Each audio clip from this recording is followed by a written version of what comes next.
E se eu te dissesse que um dos ateus mais famosos da atualidade foi pego distorcendo fatos sobre Jesus em seu livro? E se eu te dissesse que esse ateu é o Richard Dawkins? Você quer ver esse momento constrangedor comigo? Então vamos lá.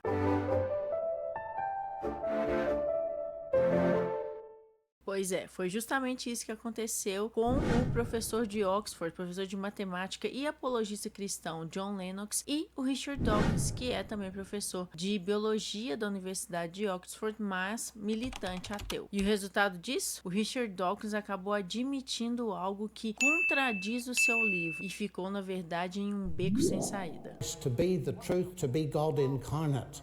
That makes perfect sense to me, because if there is a God who invented this wonderful, marvelous universe with all its science and all the rest, then he has taken the initiative in getting to know us and revealing himself to us. And he's revealed himself to us at the level we can understand. We're persons, he's a person. That at least makes sense. So one of the very important questions to ask is that really true? Or is this simply myth and fantasy?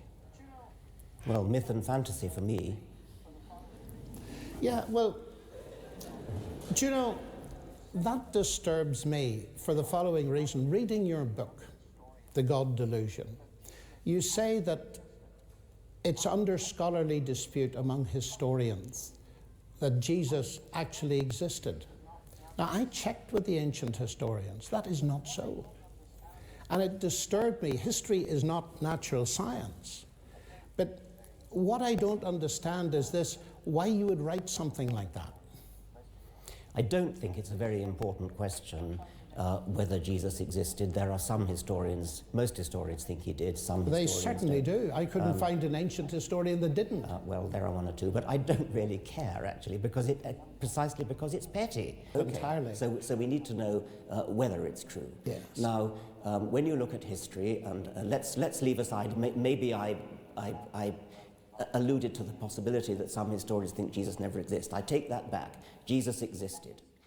Agora, o que o Dawkins disse no seu livro que o deixou em maus lençóis? No seu livro, Deus, um Delírio, o Dawkins questiona a historicidade de Jesus em alguns pontos. E no capítulo 3, ele diz o seguinte, abre aspas, é até possível montar uma argumentação histórica séria, embora ela não conte com apoio total para defender que Jesus nem chegou a existir. Embora Jesus provavelmente tenha existido, acadêmicos bíblicos respeitados em geral não acreditam que o Novo Testamento, e obviamente tampouco o Antigo Testamento, seja um registro confiável do que realmente aconteceu na história. E já não considerarei mais a Bíblia a evidência da existência de qualquer tipo de divindade. O Dr. Lennox questionou que a existência de Jesus estaria em disputa entre acadêmicos, como se os acadêmicos não tivessem uma concordância, não chegassem a um ponto comum se Jesus realmente existiu. E o argumento do Dr. Lennox é que ele pesquisou e encontrou historiadores da antiguidade que falaram sobre Jesus. Agora, essa afirmação do Dr. Lennox traz uma questão importante. Afinal de contas, o que é um historiador da antiguidade ou um historiador antigo? Um historiador da antiguidade era alguém que escrevia relatos históricos na antiguidade, geralmente baseando-se em fontes como registros oficiais, tradições orais e testemunhos oculares. Esses historiadores que escreviam principalmente em grego ou latim costumavam focar em eventos políticos, militares e, às vezes, eventos religiosos. Alguns dos historiadores da antiguidade, Heródoto, que viveu de 485 a 425 a.C.,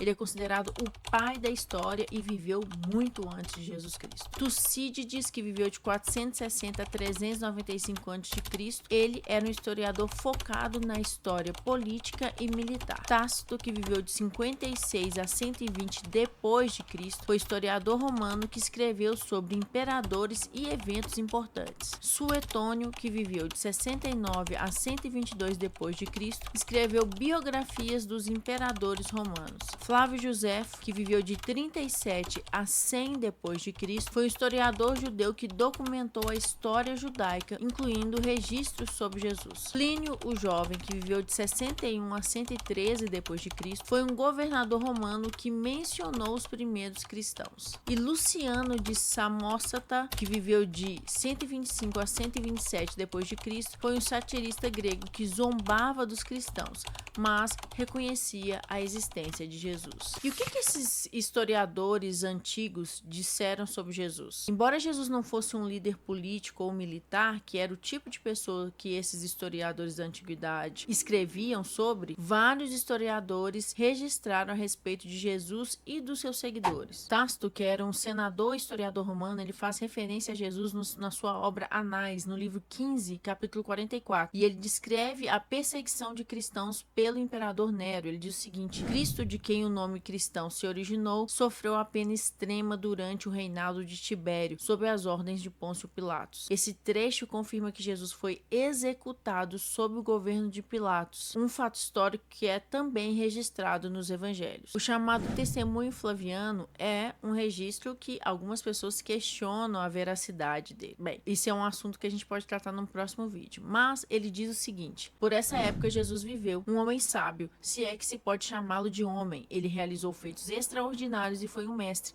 para aqueles que aceitavam a verdade com prazer. Ele conquistou muitos judeus e também muitos gregos. Ele era o Cristo. Quando Pilatos, ao ouvir as acusações feitas contra ele pelos principais do novo tempo, condenou-o à cruz, aqueles que antes o haviam amado não deixaram de segui-lo. Joséfo também menciona Tiago, o irmão de Jesus, confirmando que Jesus tinha seguidores, tinha irmãos e uma família reconhecida. Suetônio, na obra A Vida de Cláudio, registra o seguinte: como os judeus causavam constantes distúrbios por instigação de Crestos, ele os expulsou de Roma. Muitos estudiosos acreditam que essa referência a Crestos é uma referência a Jesus Cristo e a influência que Jesus tinha entre os judeus e os cristãos. Plínio, também chamado de Plínio o Jovem, foi um governador romano que escreveu ao imperador Trajano sobre como lidar com os cristãos e descreveu um pouco dos hábitos religiosos dos cristãos. Ele registrou: eles tinham o costume de se reunir em um dia fixo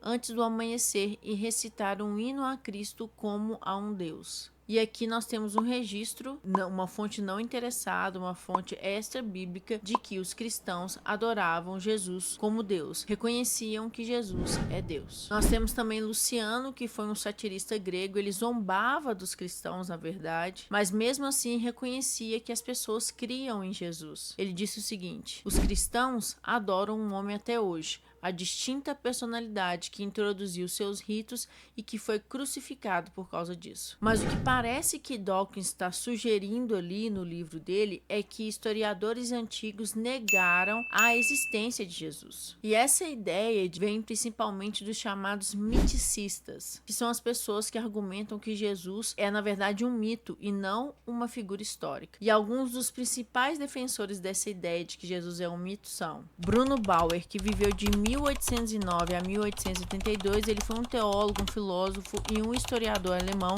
Foi um dos primeiros, na verdade, a argumentar que Jesus nunca existiu historicamente falando. Ele defendeu que o cristianismo surgiu a partir de influências filosóficas e políticas do judaísmo e do Império Romano.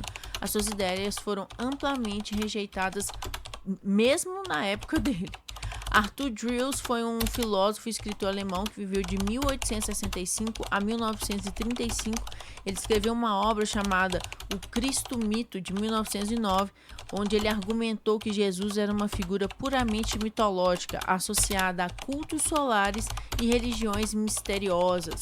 As suas ideias foram influenciadas pelo idealismo alemão e pelo pensamento de Friedrich Nietzsche. G.A. Wells, que inclusive o Richard Dawkins cita no livro Deus no Delírio, ele viveu de 1926 a 2017, ele foi um professor de alemão e escritor britânico. Durante grande parte da vida dele e da carreira dele, ele sustentou a ideia de que Jesus era uma figura lendária sem base histórica. Mas, nos seus escritos posteriores, ele admitiu que um pregador judeu do século I poderia ter existido, mas que a maior parte do relato evangélico era um mito. E é exatamente isso que o Richard Dawkins sugere no livro Deus, uma Ilusão. Richard Carrier, que nasceu em 1969, está vivo até hoje, é um historiador americano e um dos principais defensores modernos da tese miticista. Ele utiliza a probabilidade bayesiana para argumentar que a hipótese da não existência de Jesus é mais plausível do que a sua existência. A obra dele mais influente é o livro Sobre a Historicidade de Jesus, de 2014. Mesmo assim, nenhum historiador da antiguidade negou a existência de Jesus ou afirmou que ele é um mito. A questão é que alguns mencionaram Jesus, como eu já apresentei para vocês, e outros não mencionaram. Agora, exigir que todos os historiadores da antiguidade tenham falado de Jesus para crer que Jesus existiu é realmente pedir demais. Até céticos contemporâneos como Bart Ehrman confirmam que Jesus realmente existiu. My question is, do you have an elevator pitch answer to the question as to why you and most Bible scholars would believe that Jesus actually existed? Yes. Okay. Thank you, Sam. Right. Yes, I have been asked that. And as you know, Sam, I wrote a book on it. And so my book is called Did Jesus Exist? And I have to say that before I wrote the book, most of the hate mail I got were from fundamentalist Christians who thought I was going to hell. And when I wrote the book, I realized that the vitriol I got from fundamentalists was nothing in comparison with the vitriol I got from mythicists who don't believe in hell, but think that if there is one, I would go there because I think Jesus existed. And when you say most biblical scholars, I don't think I know any like professional biblical scholars who disagree that Jesus existed, but there must be some out there, but I don't personally know any. And there are very good reasons. And I try to spell them out in my book. One thing is that we have multiple sources for the life of Jesus that are independent of each other. It's not just that Mark and John are independent of each other, but Matthew and Luke, which used Mark, also had a source that scholars call Q, probably. And Matthew has a source for his own sayings or a bunch of sources. Luke says he's read that there have been a bunch of gospels out there. He certainly had sources for his other sayings, and not just sayings, but deeds. John seems to me to be independent, and John is based on multiple sources of information. The book of Acts is separate from all of those. Paul is separate from all of those. Josephus is separate from all of those. I mean, these are all independent sources.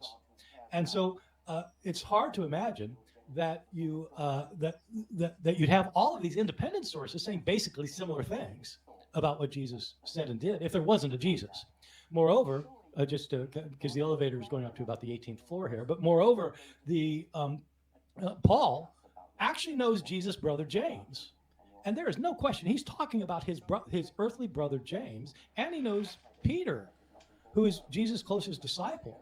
And if Jesus didn't exist, you'd think his brother would know it.